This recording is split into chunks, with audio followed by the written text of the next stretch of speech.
Hi everyone, hello and welcome. This is the ALLi team member live session, and my first job as the host is to find the ALLi team here among all of you who are jumping into the room. I'm going to just dig straight in and say hello to everybody, as we now have almost 100 people here waiting to hear from the ALLi team. So first thing I'd like to do, just for those who may not be aware of you as individuals, new to ALLi for the first time, I'd like you to introduce yourselves. I'll kick off by saying that I'm Orna Ross and the founder of ALLi. And ALLi started at the London Book Fair back in 2012, which is quite a long time ago. We have members all over the world. We are headquartered in London in the UK, but we have members in over 100 countries, and we're a global organisation. We live online, and there's no such place as abroad in ALLi. And today is a session with our some members of our team who you see here before you. I'm going to ask each of them to do a quick introduction, and then we want to hear from you. All of you here in the audience, we want to hear your questions. So essentially we do a member Q&A on a monthly basis. Sacha and Michael do that, and this is our October Q&A, where we've invited some more of the team to be present for it. So who'd like to go first? Sacha, do you want to introduce yourself? Hello, I am Sacha Black, also known as Ruby Rowe. I write romantasy, queer romantasy. I also write non-fiction for writers. I speak, and for ALLi, I've done so many different things over the years. I used to manage the blog, and I do a lot of kind of strategy work directly with Orna and with Ross now. Fantastic. Matty. I am Matty Dalrymple. I write the Anne Kinnear suspense novels and suspense shorts and the Lizzie Ballard thrillers. And I also write, podcast, speak, and consult on the writing craft and the publishing voyage as the indie author. Great, thank you. Dan. Hi, I am ALLi's news editor. I was on that panel in 2012 with Orna back at London Book Fair. So I've been here right from the start. I'm a performance poet, thriller writer, and I write non-fiction books about creative thinking. Marvelous, thank you. Shanaya, zooming in from India. Hi everyone, I'm Shanaya Wagh. I'm the publications manager for ALLi, so I manage all the guidebooks that we have. And on the side, I'm also Shanna Frost, and I write romantic suspense and romantic mystery novels set in Scotland. Thank you. And last but not least, the wonderful Michael Ronn. All right. Hi, everybody. My name is Michael Ronn. I co-host the Q&A podcast with Sacha. I'm ALLi's outreach manager. Have been either a member or on the ALLi team probably since 2013, 2014-ish. So I write science fiction, fantasy, self-help for writers, and very soon branching into romance.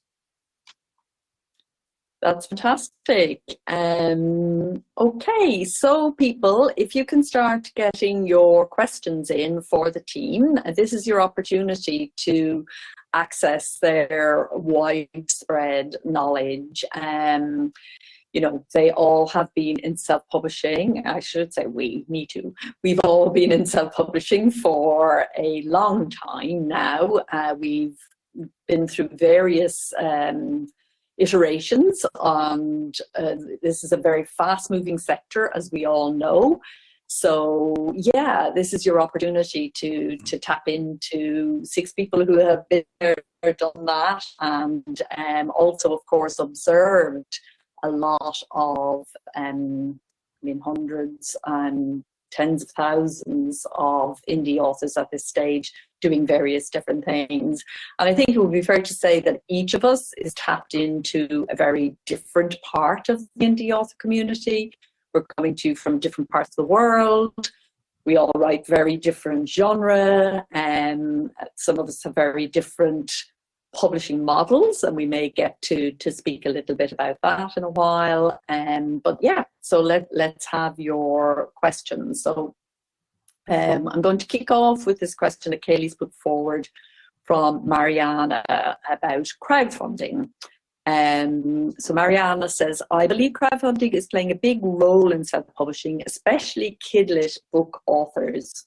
Do we have any good tips, like places to go to? I presume she means platforms to crowdfund on. So first of all, hands up, who amongst us has done a crowdfunding campaign? 4 of us. Okay, cool. So yeah, let's hear from you then first, Shanaya. Quick sort of, what would be your quick advice here, and where did you do your crowdfunding campaign? So I did mine on Kickstarter. And I think my biggest takeaway with using Kickstarter was actually knowing what sort of audience they bring to the table for you. So it's nice to know who hangs out on the platform you're trying to use for your crowdfunding. And if it's something that, if you think that they will be interested in what you have to offer, that would be a good platform to use. That would be my number 1 tip. Fantastic. Feel free to jump in, guys, Sacha and Michael. Shall I go next? I'll go next. Yeah, go okay. on. So two pieces of advice. The first one is that your pre-launch follower count really matters. Your final figure is very directly proportionate to the number of pre-launch followers that you have. So I would say if you are looking to fund at a certain amount, then do some research, follow some campaigns, go and have a look to see how many followers they have just before they launch, and then kind of go back and have a look at what they fund at, and then do your own calculations. I wouldn't want to give you, my kind of maths. So that's the first thing I would say. The second thing that I would say is that Kickstarter is very preoccupied with pretty things. So it's really important that your story, your main campaign feed, is beautiful. You cannot add enough photos. I actually worked with a professional photographer to create beautiful pictures of my book, and the last campaign we did was 6 figures, and I genuinely think that a huge part of that was how we had laid out the story. So I would advise you to go and have a look at what some other successful campaigns look like, and then just model your own story off of that, and make sure that it's engaging visually. Yeah, I would agree. As you address this, could you also, Mary Pat has just said, I'm new to crowdfunding, what on earth is it? So could you just address what it actually is, and then tell us what you were going to your top? Yeah, sure. So crowdfunding is essentially requesting money from readers or strangers to help you produce a product. So in Kickstarter, you post a project and you put rewards, you tell people what you're trying to do, whether it be create a hardcover special edition of your book or simply crowdfund your book to begin with. And then you solicit money from people on Kickstarter who have accounts. And if you reach your funding goal, then you receive the money. If you don't reach your funding goal, then the project doesn't happen. So that's Kickstarter in a nutshell, very high level view, rough and dirty view. I agree with everything everybody else said. One thing I would say with Kickstarter is the research is everything. So, they say measure twice, cut once. I would not even think about doing a Kickstarter until I've looked at least 20 different campaigns. And then from those 20 different campaigns that are similar to yours, so you want to be looking for things that are similar, people who are doing similar projects, then just do everything that they're doing. Find all the common denominators. So if they've got 30 images, you need to have 30 images. If they have a section on XYZ, you need to have a section on XYZ. If their copy is, breezy and fun, you need to be breezy and fun. Like you really want to match what other people are doing on the platform, because that increases your chances for success, because you're following what successful campaigns have already done. And one of the most important things you can do is have a video. I don't know what the statistics are, but there's statistics that say that Kickstarter campaigns with a video are far more successful, and a lot of people are afraid of kind of putting their face on camera, but it really does work. So just consider having a video in your campaign as well. That's great. Great advice all around. Thank you. So that's a kind of an advanced question. Can I dive in with my? Sorry, Orna. Can I dive in with my news hat on? Yeah, sure. Just to add, because people have only mentioned Kickstarter. So an alternative to Kickstarter that gained some traction recently is a site called BackerKit. I don't know if any of the people here have used that. It's something that Brandon Sanderson has used very successfully. The other thing from a news perspective is people will have heard Unbound, which was the sort of Kickstarter for books site, quite high profile, went out of business just a few weeks ago. And that's a sort of it's a bit of a cautionary tale. So I'd ask people to do some research on that before they think about specifically crowdfunding for books. That's great. And Indiegogo is another popular platform I think that authors use as well. So moving from crowdfunding is quite an advanced question, and moving into a question from Karen here, which is literally first time self-publishing. What would be one or at most two of the most important considerations that a very first time self-publisher needs to consider? Matty, can you start us off on that one? Sure. I think that the first thing to think about is that you don't circumvent the gatekeepers by being indie. You have to be your own gatekeeper, which I think is an important business consideration. You have to be able to take off your writer hat, and you have to be able to put on your editor hat and your marketing hat and say, is this book ready to share with readers? Am I prepared to do that in a professional way? I'm kind of getting away from the idea of indie versus trad, and I'm thinking about indie versus third party. And so to me, the real power of indie is that you get to decide when to say yes to your own work, and you get to decide when you need to say no to your own work. And so setting the bar just as, you can't rely on a third party gatekeeper to be setting the bar. You have to set the bar for yourself. And so get through that creative process, get the book done, as a first draft, and then start putting on your business hat in order to understand how you as an indie publisher need to approach it in addition to being an indie author. Fantastic. Sacha. I'm going to be the controversial one. So my answer so unlike you, dear. Yeah, so unlike you. Shocking. So my answer is only relevant if you really want to sell books. So if you are the kind of indie author who just wants to create a book, you're not too worried about, how many copies you sell, then my answer is not for you. If you want to sell books, then in my humblest of opinions, you need to know how you are going to sell it before it's finished, because there are things that you can do. There are tweaks you can make to the craft, to your writing, to your pacing, to your story that can really help to deliver to reader expectations. So I would say the biggest thing to do is to understand how you are going to actually sell it. I always believe that the writing is just for writers. But if you want to sell the book, then selling is for readers. And that is a really big distinction for me. And the second most important thing is, well, for me and my business model, is to keep it all. And by that, I mean, how are you contacting your readers? How are you selling directly to your readers?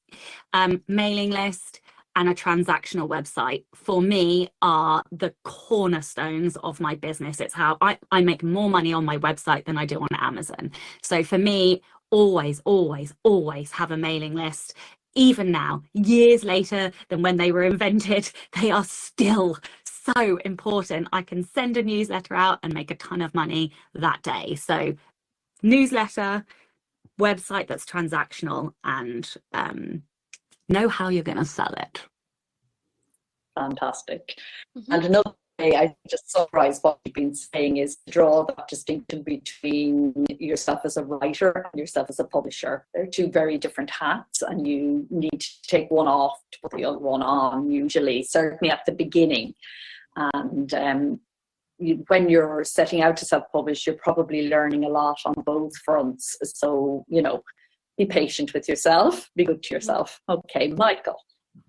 Yeah, you said what I was thinking, Orna, which is be kind to yourself, because there's a lot that you just don't know.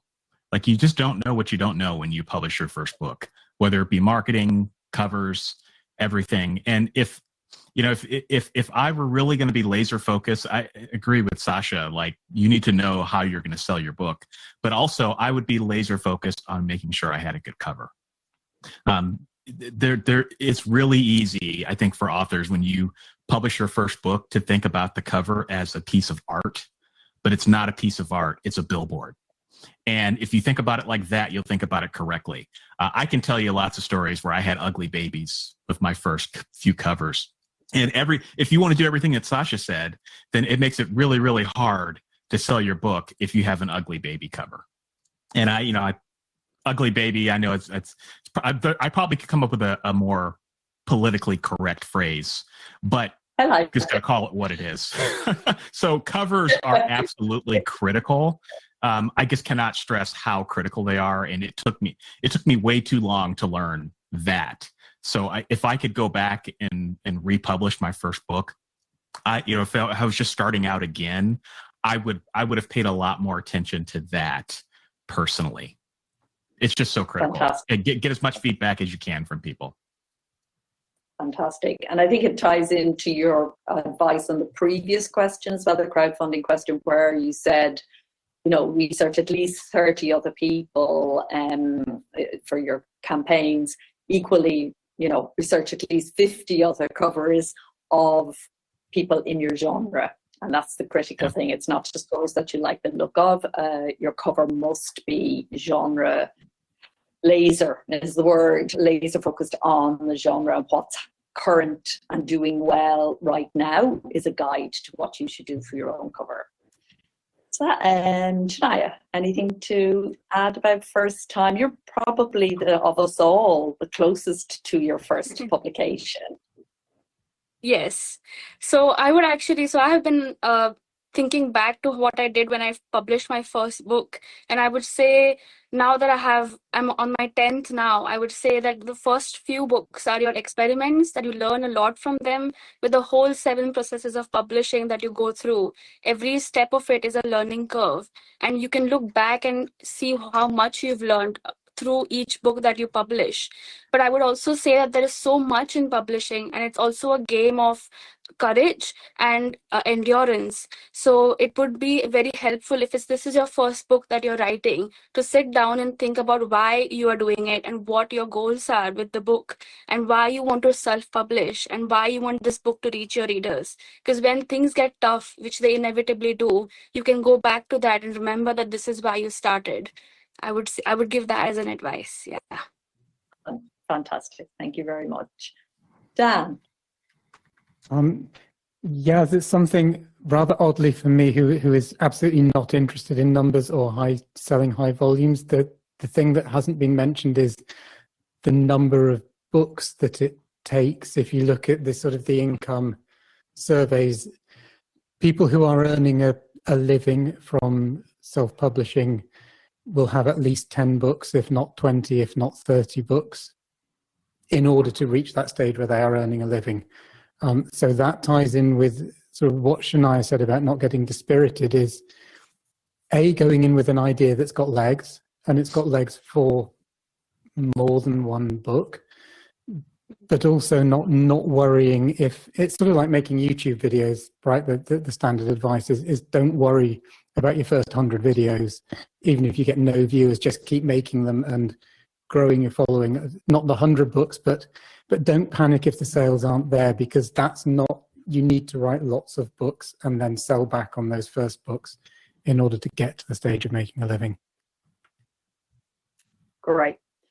Okay, so yeah, a follow-on question from this, from Carol. Self-publishing opportunities are increasing rapidly, and there's no doubt about that. With this, given that, and also platforms keep changing, trends keep changing, and so on, given all of that, what advice would the team give to help writers to avoid burnout? And so, yeah, let's start with Matty on this one. Well, I think focusing on the writing. So I think sometimes writers will become so wrapped up in all the endless things that they can do for the editing and the design and the production and the distribution and the marketing and the promotion and the selective rights licensing that they get pulled away from the writing. And so if you're burning out on the writing, that's a different issue. But if you're burning out on the publishing milieu in general, then I would go back to sort of hark back to what Shanaya was saying, that maybe just return to your writing for a little bit and remind yourself of what made you interested in this career, this approach to begin with. And then I think immersing yourself in your writing will help you understand the best subset of those endless things to do in the publishing processes. And I think that can be energizing. Great. Sacha? So 2 things. The first thing is look after your physical body. I think we do not speak enough about how important, look, if you don't like exercise and you are able-bodied, then any kind of movement is extremely useful and helpful if you are able to do that. If not, please look after your mental health, because that is just as important in keeping us healthy and away from burnout. So I think, physical health, in as much as we can, we need to look after ourselves, whatever that looks like for you and your personal circumstances. The second thing that I would say is to stay seeking joy. So there was a little conversation in the chat about using social media and, is that the only way to run a business? Is that the only way to make sales now? No, that's not the only way. So the question was, do you use social media? How much of a part of your life is that in terms of your business? Well, huge, but it's because I love the camera, darling. I don't do ads. I hate them. My camera pout is far more effective than my analytical maths on data and ads, right? So how do I avoid burnout? Well, because I just dance like a prat on camera, and that brings me joy, So I would say to find the things in this industry that really bring you joy and then lean all the way in.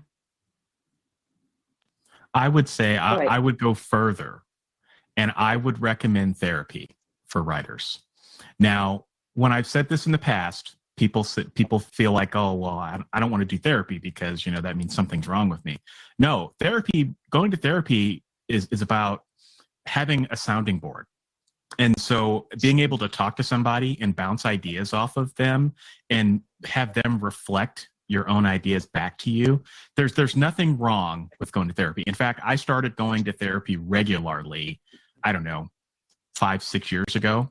And at first I was like, this is a complete waste of time. And now, I don't miss my appointments. And the reason for that is because I feel like being able to talk to somebody just helps me offload a lot of my stress, anxiety, and I just feel so much better. And, I would recommend that every writer consider therapy. It's a really, really good thing. And for those of you, it doesn't have to be expensive either. For those of you who are gainfully employed, if you work with a company, they might offer an employer assistance plan where you can get a few sessions of therapy for free. So there are lots of different places out there. But if you feel like you are approaching burnout, don't feel like it is a bad thing to go to therapy. And honestly, if you become successful, therapy is a good thing too, because you have all sorts of other problems that you need to work with. And so I have never met a writer that would not benefit from therapy. I think that's one of the most important things you can do to help with burnout.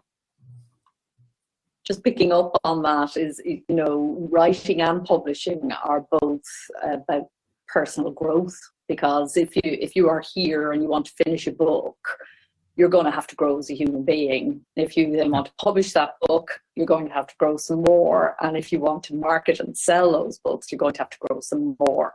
It's all very directly, connected.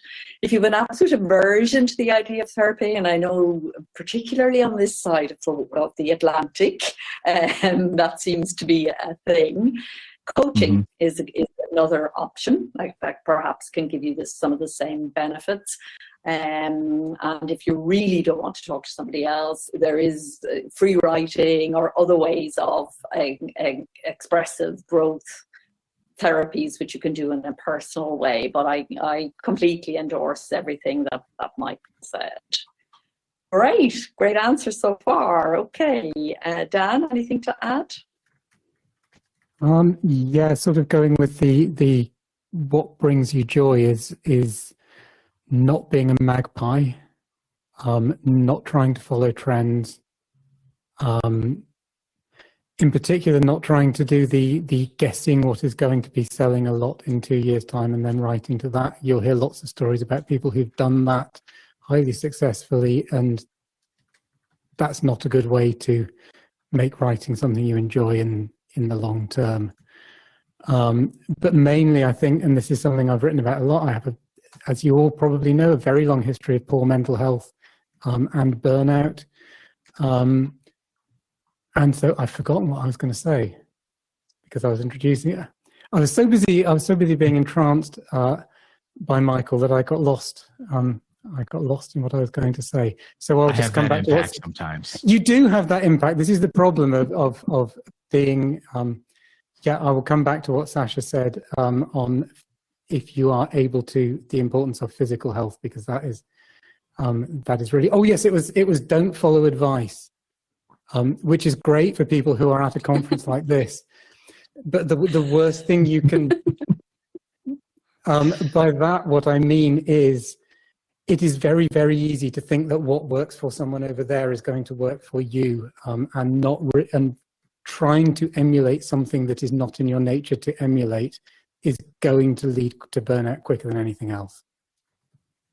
It's also not a strategically sensible thing to do, because writers and publishers come in all shapes and sizes, and so do readers. And what my readers want is definitely not what somebody else's readers want. You have to find out what your readers want and love, and what you want and love, and find the magic place in the Venn diagram where those two things come together.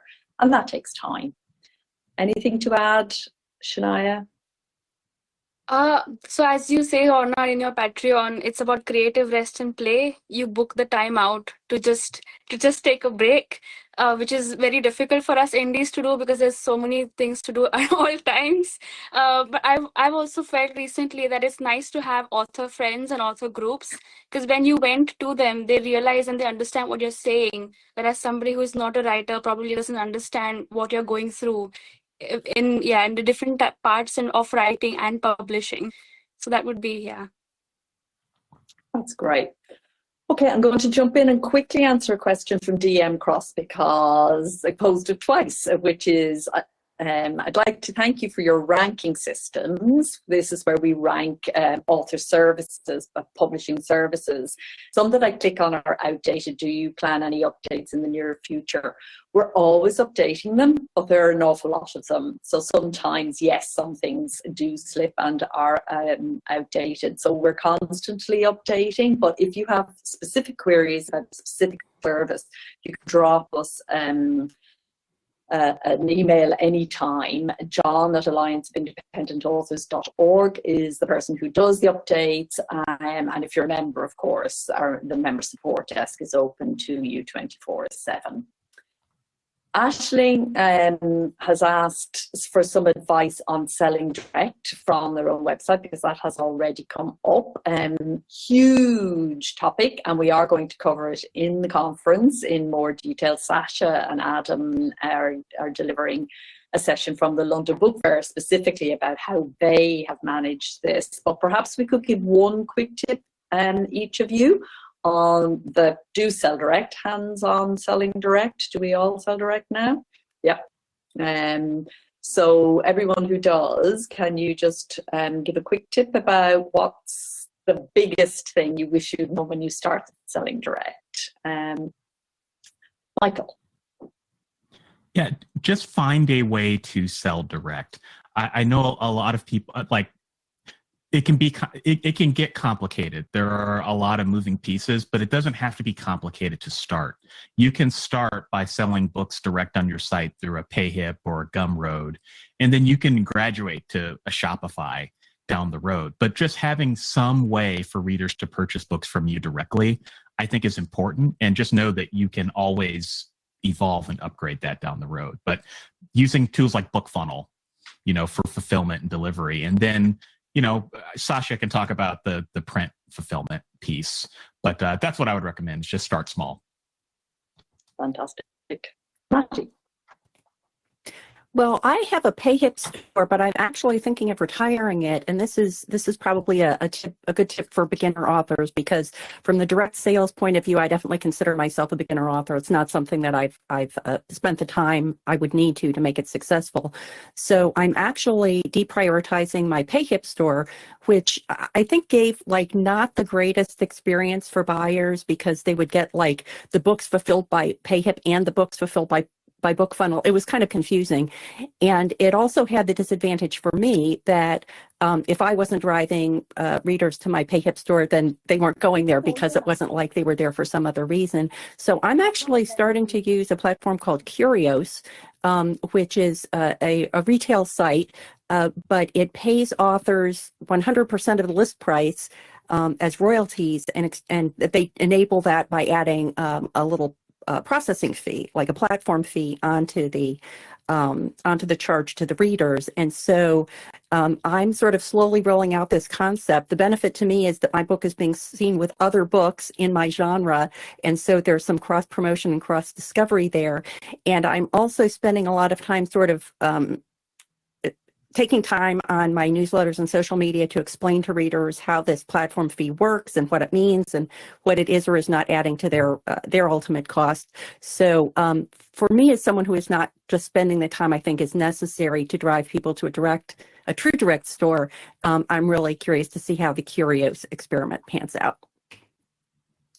I'm curious about one aspect of Curios. Can you, and maybe you don't know the answer to this yet because I know it's a new thing for you, but can you be on Curios and still, be a full-on direct set? Because I wouldn't give up my own direct sales to be there, but, is it Yes. Is it another store you can add on? Yeah. Yes, exactly. It is. Yeah. You can just think of it as another retail platform. It's just that I'm probably going to retire. It's a personal decision for me to retire my PayHip store in favor of sending my followers to Curios. I understand. And we will go in more, direct sales, the theme of this conference is new trends, and direct sales is definitely one of those things that we are really addressing in this conference. And there is also going to be a download, a link on Sacha and Adam's session on new models in publishing. There will be a link to a blog post about compliance and business issues, and for anybody selling overseas. So from here to abroad is different for us all, because your home territory and your abroad territory looks quite different. So I was trying to give as much advice as we can in this area, recognizing that it's very fast moving and fast shifting. So we were going to give you a download PDF, but by the time you printed it off, it probably would have been out of date. So we made a blog post instead, and we'll keep that up to date for you. Anyone else like to jump in on a direct sales tip? Sacha, you are all in on the direct sales. Tell people what you do. I am so hardcore down the direct sales rabbit hole. I'm so far down the direct sales rabbit hole that I now have a warehouse where I fulfill and do my own distribution globally. Do I hate bureaucracy and paperwork for different customs channels? Yes, I do. But I don't mind. I'm fighting my way through. Anyway, okay, so the actual question was what kind of two bits of advice? One bit of advice, but I'm going to give you two. Okay, so the very first thing is why? Why should a reader come to you and buy direct when they could go to Apple and have it on their device instantly, or to Amazon and pay no shipping fee? Why has to be at the heart of your design and creation of your online transactional store. My why is because I have 3 promises that I always fulfill. Every single book comes signed. If you pre-order, you will get it before anybody else, no matter the format. And the 3rd one is you're always going to get some goodies. And by that, I mean things like character art that we print on postcards or bookmarks, or, reading trackers or whatever. So that's the first thing. Why should they come to you? That should be at the heart of how you design your website. And then the second thing, which does also link back to why, is what are you going to give them exclusively on your website? I have not 1, not 2, but 3 novellas that you can only purchase on my website. You cannot get them anywhere else. And I I wrote these books knowing damn well that the readers would want them. And so as soon as I wave them on camera or on a post or wherever, and they're like, wait a minute, where do I get that? Let me tell you where you get that. You get it from me. And of course, that is how I genuinely think that is why my web sales are so successful, because I made that sacrifice knowing I wouldn't get rank visibility. I wouldn't get visibility on the biggest site. And I accepted that sacrifice, and it has paid off, let me tell you. Thank you. Anyone else on direct before we move on?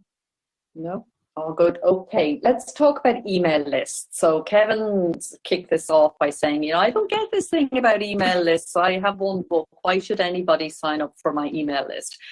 Good question. And then lots of people are jumping in with lots of thoughts about email. So let's just talk about email marketing.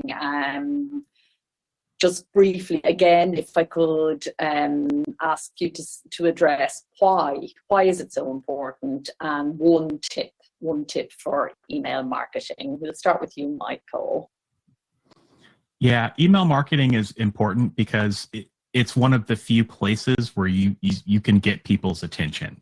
Like, they actually sign up to hear from you. So with Facebook or social media, you've got to fight to get people's attention. But with email, they give you their email address, and in exchange, you give them usually a reader magnet or a book or a short story or something in exchange for emailing them when you have a new release. So in a way, if you do it right, readers are expecting to hear from you when you have news. So that is one reason why email lists are important. There's 1,000 reasons why they're important. I guess an email tip that I would give is learn copywriting. So don't write emails like you would write your novels. There is a way to do this in terms of, short sentences, short paragraphs, lots of white space, keep readers scrolling down the page. You want to have images, but you don't want to have too many images. You want to have links, but you don't want to have too many links. So the best way to do this is to subscribe to newsletters of authors in your genre who are selling very well, and figure out what they're doing. Find a style that works for you. But copywriting is absolutely critical because people have short attention spans, right? So right now I'm looking at 150 emails in my inbox, and that's one of 3 inboxes that I manage. How much time I spend on an email? Not very long. So you've really got to catch their attention in that in the subject line, which is where I would spend probably the majority of my time crafting, and then that first paragraph. That's absolutely critical with newsletters, because people just don't have a lot of time, and your email can get buried.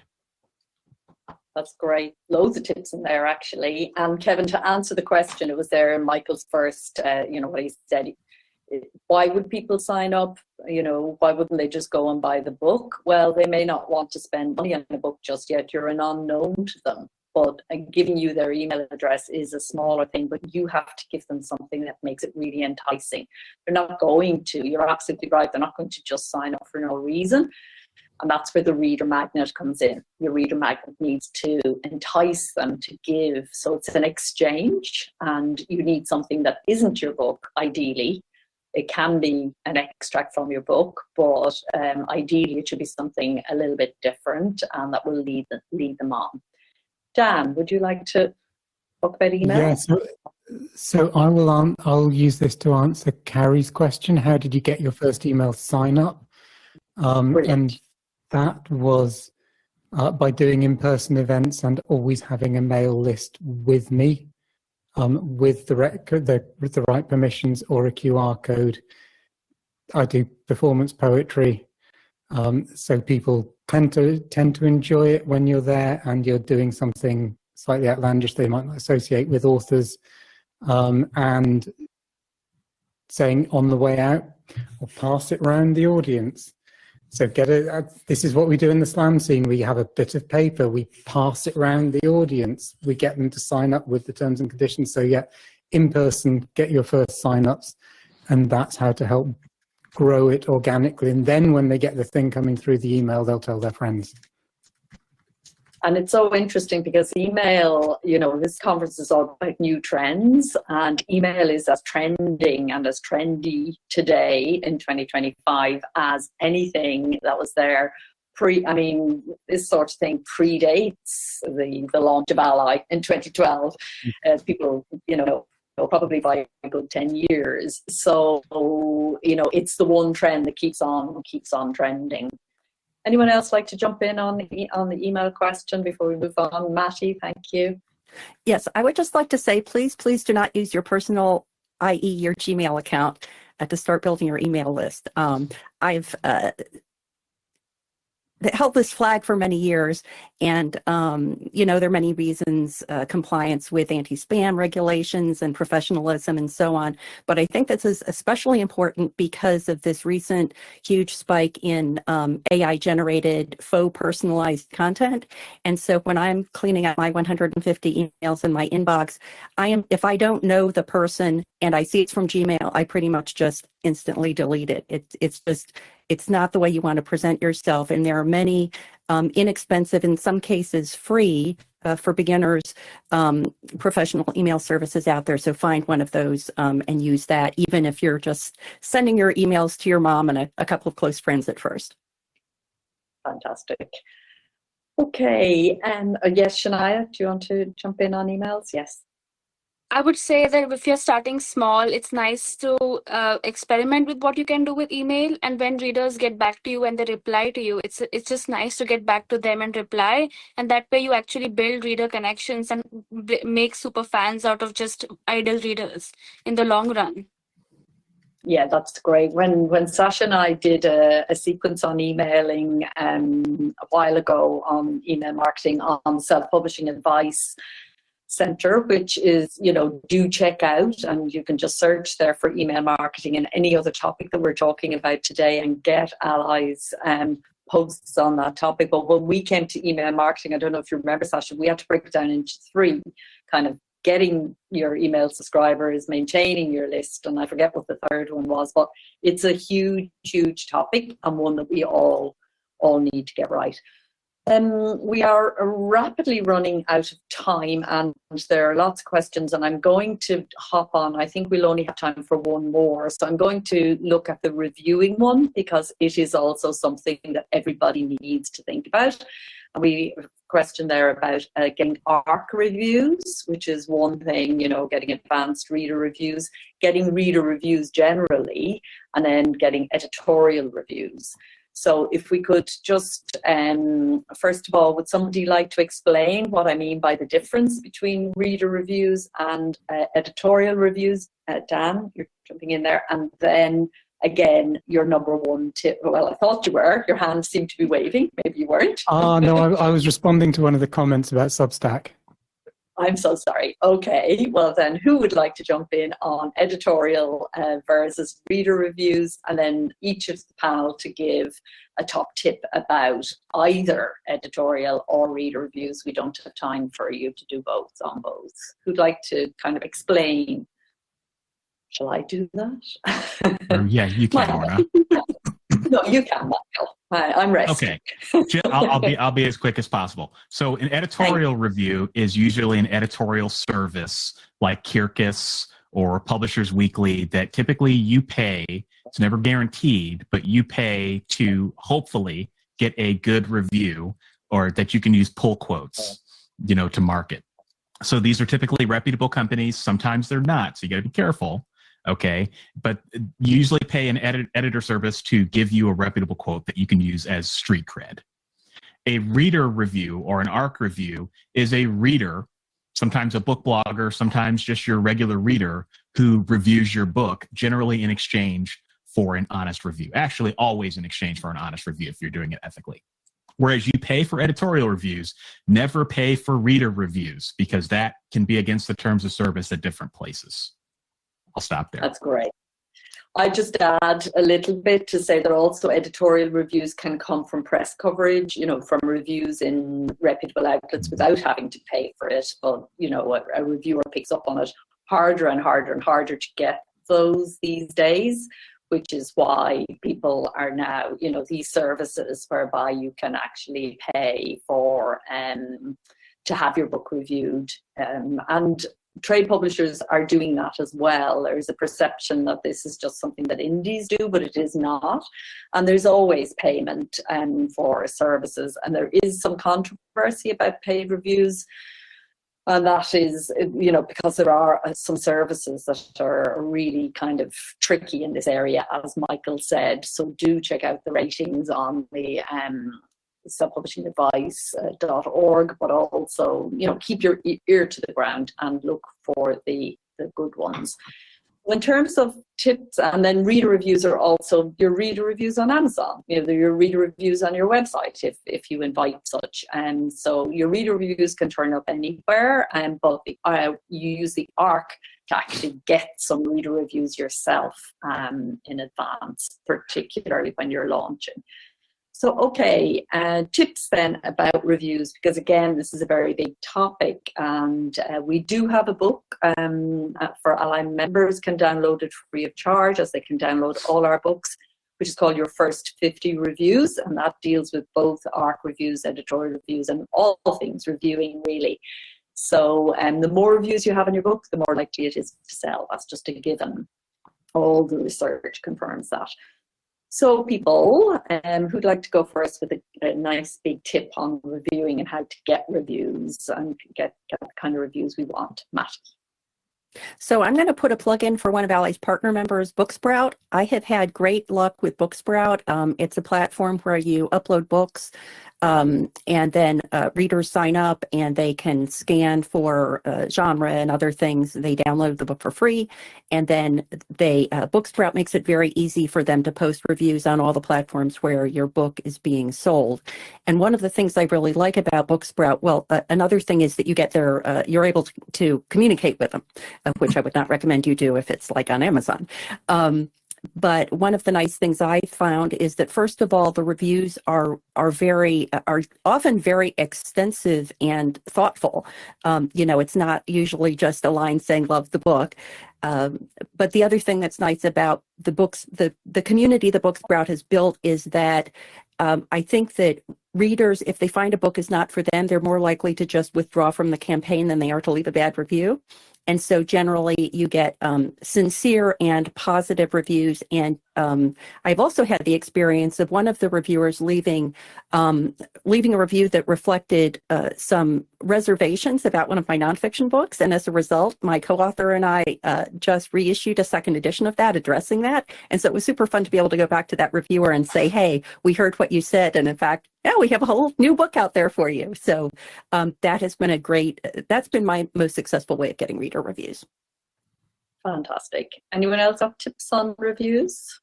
So you can go, I was just going to say, ask. Sounds stupid, but just ask people. The best thing to do is to look for readers who read your genre, because then you're likely to get favorable reviews. And if the book misses for them, then you may get really useful feedback on how it's missed for them in your genre. How do you do this? Well, I mean, look, I am a social media girly. So when I started Ruby in 2023, I went onto Facebook and hunted for reader groups in my genre. couple of things that you have to do. You have to check the rules of these groups, because some won't allow you to ask for reviews, some will. But that was really, really successful. I found over 100 readers. That was my goal, was to find 100 readers in various different forms. So that is the first thing that I would say. And then, of course, you can ask on other social media platforms as well. But I would say give it a go. And even if you don't have a large following, if you can find groups on social media, they're curated groups of potential followers there for you. Fantastic. Thank you. Shanaya, I think you wanted to jump in there too.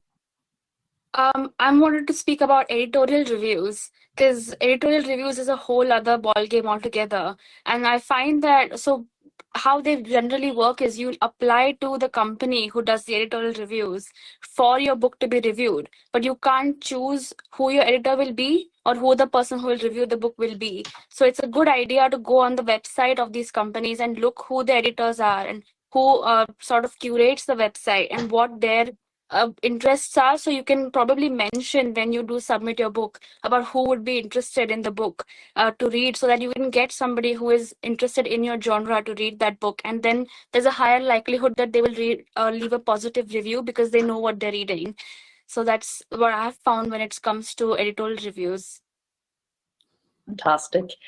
We're almost out of time, folks. I just want to address John's question about offering a free copy of the book in exchange for a review, and that Amazon does not look favorably on this. And you should never use the word in exchange for. So what you're doing is you're offering your book, and it's available for review. But if you are giving it in exchange for a review, that is seen as a sort of a bribe, if you like. So it's about being more open and more, making it available, but not saying, okay, I'm giving you this if you give me a review, or particularly not, I'm giving you this if you give me a positive review. So you're not allowed to give an inducement to a potential reviewer. So don't use the word in exchange for. Use some other words. Okay, so we are all but out of time. I would like to just finish by asking each of you to tell us what you're up to right now. At the moment, what are you working on? And, what advice would arise from what you're working on right now? What tip would you give to everybody who's listening? I'll start with you, Shanaya. You're smiling and nodding, so it looks like you know exactly what I'm going to say, and Sacha has to think, I can see. I'm currently on my creative rest because I'm on holiday in India. That's a cheat. No, but at the back of my mind, I'm thinking about the next romantic suspense book that I'm writing. So a lot of studying the market as well. And on the ALLi side, we are working on the marketing book at the moment. So that's quite exciting. Yes, and we'll have a whole session on marketing tomorrow with myself, and which is based on our new marketing book. And you'll be hearing a lot more about that, ALLi members and other people in the coming weeks. Matty, what are you up to? Well, that book that I mentioned when I was talking about Booksprout, Mark Leslie Lefebvre and I published the first edition of Taking the Short Tack, Creating Income and Connecting with Readers Using Short Fiction in 2020. One of the readers said some of the information seemed a bit dated, and I read it and I was like, oh, they're right. A lot has changed in the short fiction world. So just on Wednesday, we launched the second edition of Taking the Short Tack. So I am busy promoting that. Fantastic. Michael, what are you up to? Yep. Yeah, I am preparing for my return back to YouTube. So I have a YouTube channel, Author Level Up. So I'm coming back at some point here pretty soon. I just released a 90-minute short story contract masterclass. So if you write short stories and you're submitting them to magazines, I gave you some advice on negotiating contracts. And so that's what I'm working on right now. Fantastic, and we're all delighted you're coming back to YouTube. Woohoo! Dan. So it's Halloween, so I am getting ready to perform a new short story for Halloween, which will also mark my return to YouTube. So again, I really, really recommend people go out and perform and read to do readings, do live performances. You will get instantaneous feedback just by looking at how people are responding. Fantastic. That's brilliant and wonderful. YouTube is getting richer in the coming weeks. Marvelous. And finally, Sacha, what are you doing and anything to advise accordingly? So I am probably, this bit of advice is speaking to people who have already published and are sort of making their way through the journey. And it comes back to joy seeking. It is never too early to outsource. I think we get very afraid to outsource and to give up control. But I now have a team of 4 people that work for me plus a half.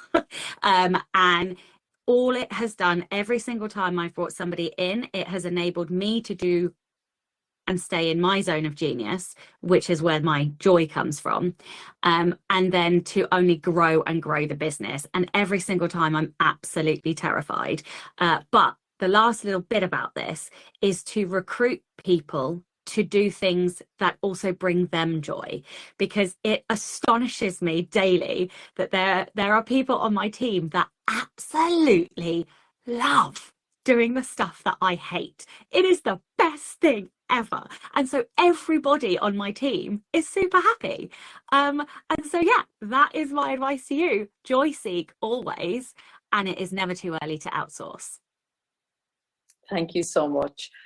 Okay, so thank you, Shanaya, Dan, Matty, Sacha and Michael, who I think had to jump off, for a really great session. Thank you to everyone who attended. Thank you for your great questions. I'm sorry we couldn't answer them all, but we can. We're here for over the weekend, so do keep talking, keep asking, and we'll keep answering. And I hope you enjoy the session, and I hope you enjoy all the sessions that are to come. Thanks again, everyone. Take care. Bye-bye. Bye.